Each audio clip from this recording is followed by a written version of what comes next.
Buenos días, hermanos. Les pido por favor que vayamos al libro de Josué. Vamos a leer el capítulo 3. Dice así la palabra del Señor. Josué se levantó de mañana, y él y todos los hijos de Israel partieron de Sittim y vinieron hasta el Jordán, y reposaron allí antes de pasarlo. Y después de 3 días, los oficiales recorrieron el campamento y mandaron al pueblo diciendo: cuando veáis el arca del pacto de Jehová vuestro Dios y los levitas sacerdotes que la llevan, vosotros saldréis de vuestro lugar y marcharéis en pos de ella, a fin de que sepáis el camino por donde habéis de ir, por cuanto vosotros no habéis pasado antes de ahora por este camino.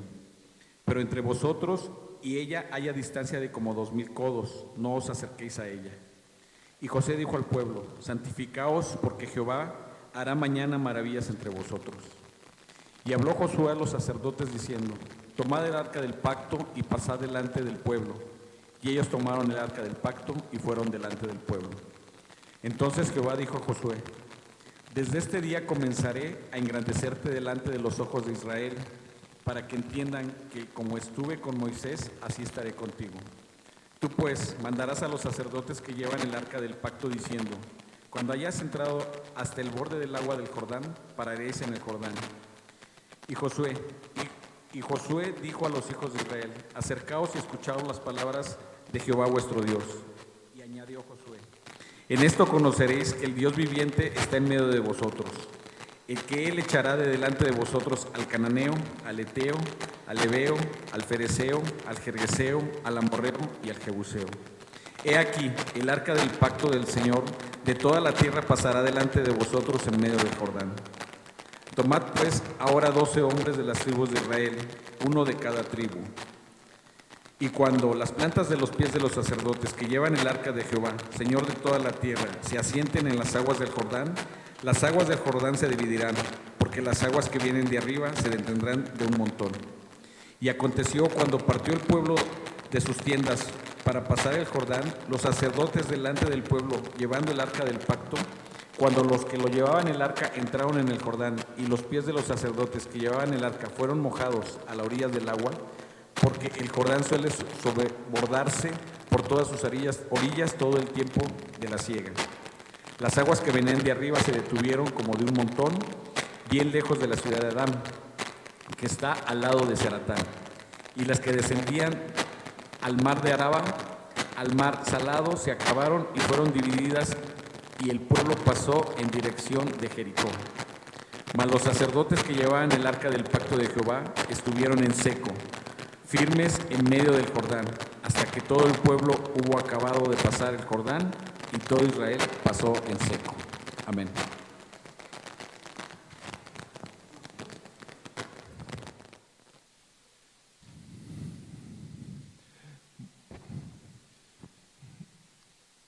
Hermanos, en esta mañana vamos a meditar en Josué capítulo 3. Hasta ahora lo que vamos viendo, antes de introducirnos al capítulo 3, es que después de la muerte de Moisés, ahora Dios levanta un hombre llamado Josué, el cual tiene la encomienda de dirigir al pueblo de Dios e introducirlos a la tierra prometida. Y en este punto de la historia, José y el pueblo tienen que cruzar el río Jordán. Y para esto, hermanos, es necesario que el poder de Dios se muestre y se manifieste nuevamente, como lo ha hecho en ocasiones pasadas. Por ejemplo, cuando Dios también abrió las aguas del Mar Rojo para que su pueblo saliera de la esclavitud de Egipto, de manos de Faraón.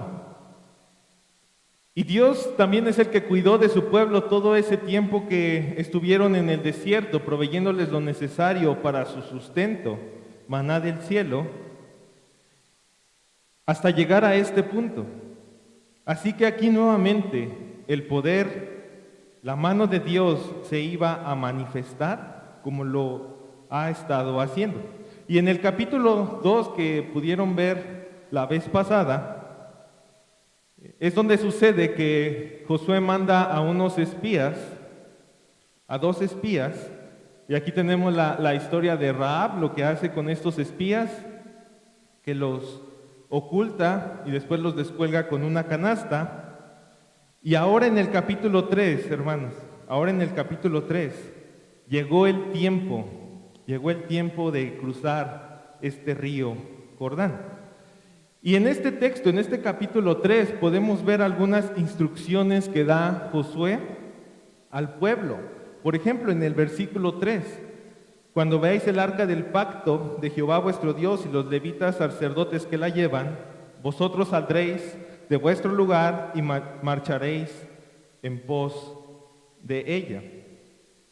Aunque es verdad que los oficiales son el que da esa instrucción al pueblo, como lo dice el texto, pero también podemos mirar en el capítulo 1, versículo 10 de Josué, que Josué primero dio la instrucción a los oficiales para que los oficiales la transmitieran al pueblo.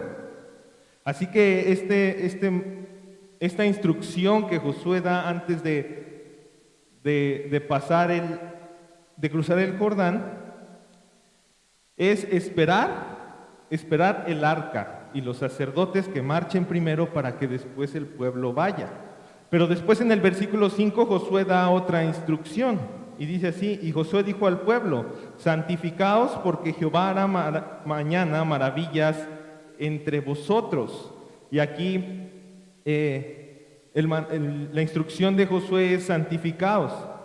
Josué estaba seguro de que nuevamente el Señor, quien es el que los había acompañado en todo este caminar, iba a volver a hacer un milagro delante de ellos. Y el versículo 6 da otra instrucción Josué. Y habló Josué a los sacerdotes diciendo: tomad el arca y pasad delante del pueblo. Y ellos tomaron el arca del pacto y fueron delante del pueblo. Ahora, hermanos, estas instrucciones tienen que ver mucho acerca del arca de Dios. El arca tenía que ir delante del pueblo y el pueblo tenía que ir por detrás siguiendo el arca, y los sacerdotes levitas que llevaban el arca. Pero hermanos, en todo el capítulo 3 de Josué, el arca toma un papel importante y toma muchas veces el foco de atención, y debería de llamar nuestra atención también porque el arca toma mucha importancia a la hora de pasar el río Jordán. Y aquí podemos considerar 2 cosas, hermanos. Primeramente, ¿qué es el arca del pacto? ¿Por qué el arca tenía que ir delante del pueblo para que ellos pudieran cruzar el río Jordán? Y lo otro que podemos considerar es por qué Josué les pide que haya una distancia entre el arca del pacto y el pueblo de Dios. Y considerando el primer punto, ¿qué es el arca del pacto? ¿Por qué el arca es importante que vaya delante del pueblo para que ellos puedan cruzar el río Jordán? Bueno, hermanos, Dios mandó a Moisés hacer un arca, en Éxodo 25. El arca era un arca de madera de acacia, y el arca de madera de acacia estaba cubierta de oro puro por dentro y por fuera. Y el arca tenía unos anillos en los cuales se metían unas varas que eran igualmente de madera de acacia y recubiertas de oro, y estas servirían para transportar el arca.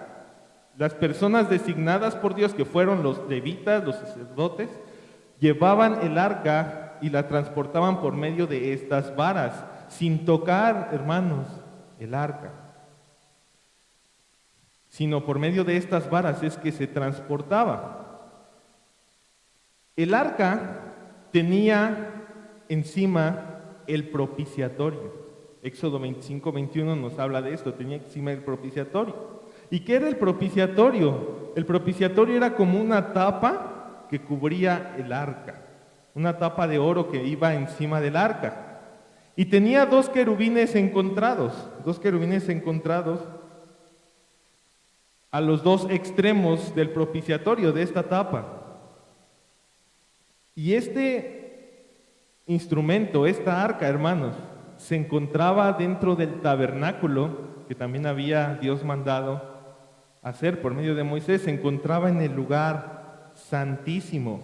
Éxodo 26:34 nos habla de esto. Y ahí solo podía entrar el sacerdote designado por Dios en el tiempo indicado por Dios, ya que en este lugar santísimo Dios había prometido manifestarse a su pueblo, como Dios lo dice a Moisés en Éxodo 25:22, no es necesario que vayan, y de ahí me declararé a ti y hablaré contigo sobre el propiciatorio de entre los querubines que están sobre el arca del testimonio, todo lo que yo te mandaré para los hijos de Israel. Así que, hermanos, aquí podemos mirar hasta este punto que el arca era ese elemento del templo, del templo, pero en este caso del tabernáculo, que era santo, que era apartado, hermanos, que había sido santificado para un uso especial. Y por medio del arca, hermanos, ahí en el arca es que Dios manifestaba su presencia a su pueblo. Pero otra cosa del arca y del propiciatorio, y esto es algo muy importante, es que esta tapa del propiciatorio donde estaban los querubines, este propiciatorio que estaba en el arca, en el día de la expiación, el sacerdote tomaba la sangre de un becerro y de un macho cabrío y tomaba esa sangre y la untaba, la rociaba, la esparcía en el propiciatorio. Y esto para hacer expiación por los pecados de Israel y los del sacerdote y para santificar este lugar. Así que, hermanos, esta breve explicación de qué es esta arca, el arca del pacto, es importante para que nosotros podamos ver, hermanos, que el arca que iba a ir delante del pueblo cuando ellos se introducirían en el río Jordán no era cualquier cosa, hermanos. Dios había designado esto y lo había santificado, y no es porque en sí mismo el oro tuviera algo, la madera tuviera algo, sino porque así Dios lo había dicho. Dios había usado este elemento, este utensilio, esta arca, como ese símbolo, hermanos, de que Dios iba delante de su pueblo, que Dios estaba con su pueblo. Pero también el arca, hermanos, y el propiciatorio representa cosas celestiales, cosas de los cielos. Representa el trono de Dios, donde Dios está gobernando y sentado, hermanos. ¿Y por qué decimos esto? Recuerdan que el arca tenía 2 querubines encontrados y el propiciatorio donde se manifestaba la presencia de Dios, hermanos. Pues bueno, el arca del pacto tenía esto para hacernos mirar de igual manera como en el trono de Dios, hermanos, que están estos seres celestiales adorando, estos querubines adorando a Dios por los siglos de los siglos. Pero también estos querubines que están ahí nos recuerdan el Edén, hermanos, que cuando Adán y Eva pecaron, Dios los puso para que no tuvieran acceso al árbol de la vida. Y de igual manera, hermanos, todo el que tocaba el arca, este elemento santo de Dios que había puesto para que el pueblo mirara la santidad de Dios, la reverencia ante Dios, todo el que tocaba el arca caía muerto, hermanos, porque hemos pecado. Y el hombre que ha pecado no puede acercarse a Dios así nada más. Por eso un sacerdote tenía que hacer un sacrificio para poder acercarse al arca, para poder tocar ese elemento con sus dedos y rociar la sangre, porque nadie puede acercarse al trono de Dios, nadie puede acercarse a la presencia de Dios, hermanos, así como estamos.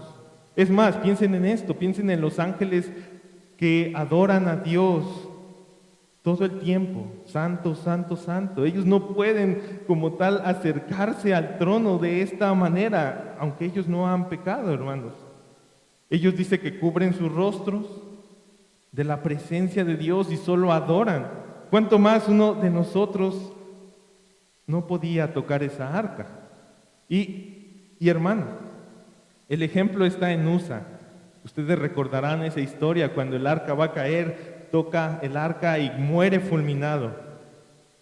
Así que, habiendo visto esto, quise tomar un poco del tiempo en esto, hermanos, porque el texto de Josué 3 nos habla de esta arca, cómo va delante del pueblo. Ahora consideremos por qué debería de haber una distancia entre el arca y el pueblo. ¿Por qué los sacerdotes tenían que ir delante con el arca y el pueblo detrás? Miren el versículo 4 de Josué. Dice, a fin de que sepáis el camino por donde habéis de ir, por cuanto vosotros no habéis pasado antes de ahora por este camino, pero entre vosotros y ella, hablando de esta arca, haya distancia como de 2000 codos, no os acercaréis a ella. Aproximadamente 2000 codos son como 900 metros, aproximadamente casi 1 kilómetro delante iba a ir el arca.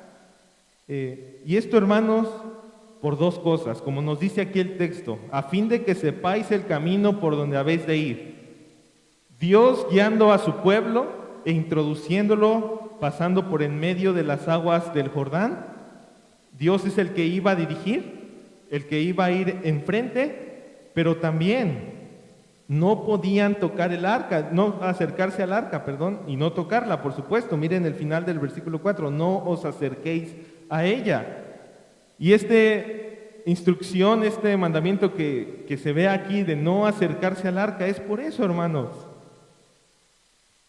Porque la presencia de Dios, hermanos, porque la santidad de Dios había designado que ese fuera el instrumento, hermanos, por el cual el pueblo viera eso.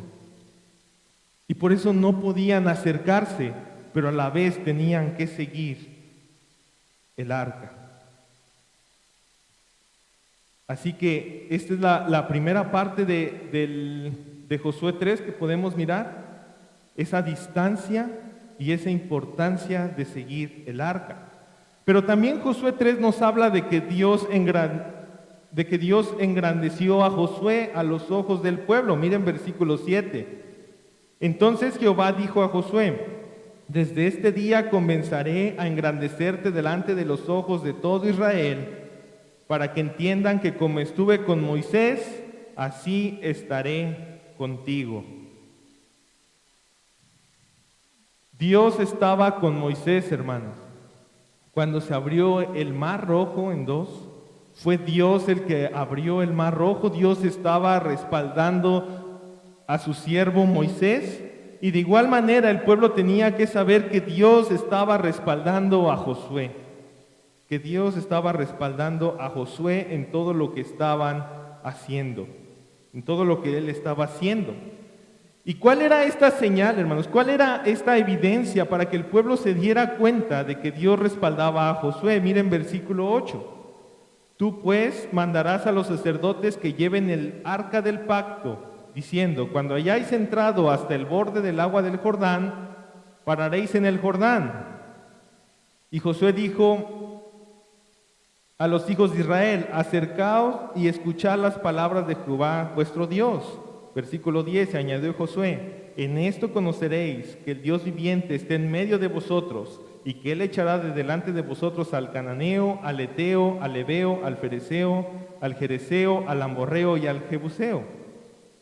Versículo 13, y cuando las plantas de los pies de los sacerdotes que llevan el arca de Jehová, Señor de toda la tierra, se asienten en las aguas del Jordán, las aguas del Jordán se dividirán, para que las aguas que vienen de arriba se detendrán en un montón.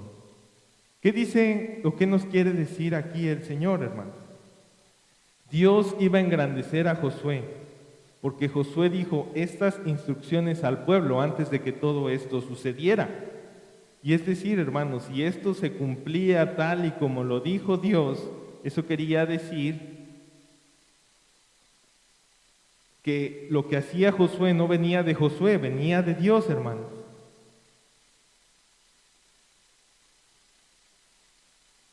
Y Josué fue engrandecido, hermanos, porque esto se cumplió. Tan pronto los sacerdotes llevaban el arca y se acercaron al borde del Jordán, las aguas se abrieron. Pero aquí no fue engrandecido Josué, hermanos, para manifestar él algún orgullo o alguna gloria de él, sino para manifestar el poder de Dios. Y hermanos, aquí una aplicación. ¿Cuán a menudo debemos recordar que Dios es el que ha peleado nuestras batallas y nos ha dado la victoria? Pero más aún, debemos recordar que hoy sigue peleando nuestras batallas y que Él seguirá en el futuro haciéndolo hasta introducirnos a la tierra celestial que Él nos ha prometido. Así que, hermanos, Dios engrandece a Josué, no para una gloria propia de Josué, sino que Él lo engrandece para que todo el pueblo de Israel y todas las otras naciones conozcan el poder de Dios, conozcan el poder de Dios. Y esto, hermanos, también servía para fortalecer al pueblo en el momento en que ellos cruzaran el río Jordán, porque ahí no terminaba todo. Después de que ellos cruzan el río Jordán, ahora tienen, hermanos, que luchar contra sus enemigos para poseer la tierra. Así que Dios hace este milagro, hermanos. Dios hace este milagro nuevamente de abrir el Jordán. Pero no es verdad, hermanos, que esto parece a lo mejor un poco ya normal para nosotros decir, bueno, Dios abrió el mar, Dios abrió el Jordán. Pero hermanos, esto es algo sorprendente. Jamás nosotros, yo no he visto, hermanos, nunca abierto el mar, ni siquiera una alberca a la mitad. Jamás he visto algo así, pero esto fue algo espectacular. Y miren por qué. Miren cómo la Biblia da con lujo de detalle, hermanos, que esto fue un milagro espectacular de Dios. Miren, versículo 14. Y aconteció cuando partió el pueblo de sus tiendas para pasar el Jordán con los sacerdotes delante del pueblo llevando el arca del pacto, cuando los que llevaban el arca entraron en el Jordán y los pies de los sacerdotes que llevaban el arca fueron mojados a la orilla del agua, y miren esto, porque el Jordán suele desbordarse por todas sus orillas todo el tiempo de la siega. La Biblia nos da este detalle, hermanos, que viene entre paréntesis ahí en sus Biblias, nos da este detalle por lo siguiente. El río Jordán en la actualidad ya no tiene la misma fuerza que tenía en ese tiempo, porque ya muchos han tomado de este río para alimentarse de agua. Pero en este tiempo en el que el pueblo de Dios cruzó el río Jordán, el río estaba en su mayor altura. Pero recuerden que un río corre, hermanos, y estaba en su mayor fuerza. Y aquí la Biblia dice que el Jordán suele desbordarse por todas sus orillas en el tiempo de la siega.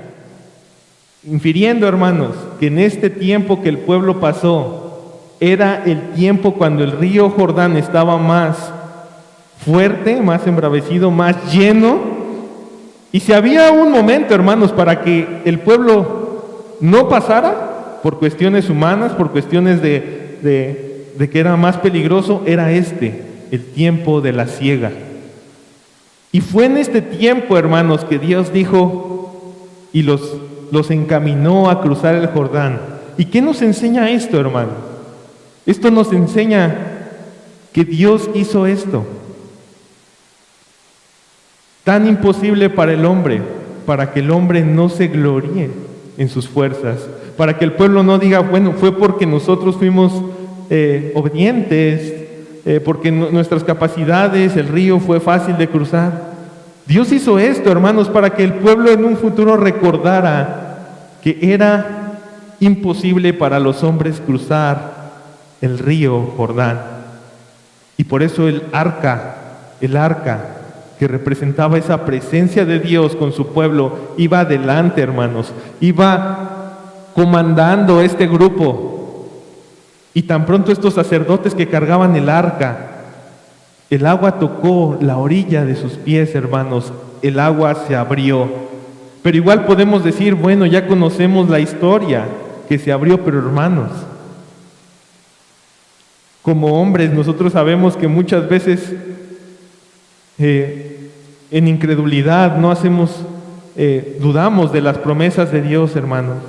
Pero el Señor estuvo con su pueblo y utilizó a este hombre Josué para introducir a su pueblo a la tierra prometida. Y Josué no fue un aventurero, hermanos, que solamente dijo, bueno, pasemos y a ver qué sucede. Porque recuerden que en el versículo 5 él estaba persuadido de que Jehová hará mañana maravillas entre nosotros. Pero no porque él simplemente lo sentía, sino porque las promesas de Dios, hermanos, eran que el pueblo iba a poseer la tierra y que él los iba a introducir con su poder. Así que de esta manera el pueblo pasa en seco nuevamente, como ya lo habían hecho antes en el Mar Rojo. Esta era una nueva generación que iba a cruzar, iba a poseer la tierra. Y esto es lo que tenemos en el capítulo 3 de Josué, hermanos. Pero meditemos en Cristo un momento.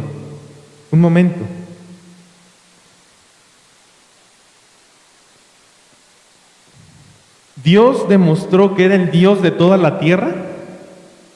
Dios demostró que era el Dios de toda la tierra en este acontecimiento del río Jordán, porque Él pudo partir las aguas y el pueblo pasar el seco, algo que jamás nadie ha hecho ni un hombre puede hacer. Y en esto mostró que Dios tiene poder sobre todas las cosas. Pero ustedes recordarán aquella historia en los evangelios donde los discípulos de Jesús están amedrentados en un barco, porque hay tempestad y Jesús está tranquilo, dormido. Y en eso van con el Señor y le dice, Señor, sálvanos, que perecemos. El Señor Jesús responde lo siguiente: ¿por qué estáis amedrentados, hombres de poca fe? Entonces se levantó el Señor Jesús y reprendió a los vientos y al mar, y sobrevino una gran calma. Hermanos, este texto nos muestra claramente que Jesús es Dios. Este texto nos muestra claramente que Jesús es Dios, porque solo Dios puede hacer esto, hermanos. Nosotros podemos decirle a las aguas que calmen y no vamos a poder. Pero solo Dios puede decir a los vientos, al mar, a todas las cosas, enmudece, y ellos obedecen a la voz de su Creador. Y los hombres se maravillaron diciendo, cuando Jesús hizo esto, ¿quién es este que aún los vientos y el mar le obedecen? ¿Y saben qué se muestra aquí, hermanos? Aquí se muestra la santidad de Dios. Porque la santidad nos habla de trascendencia, que Jesús es otro.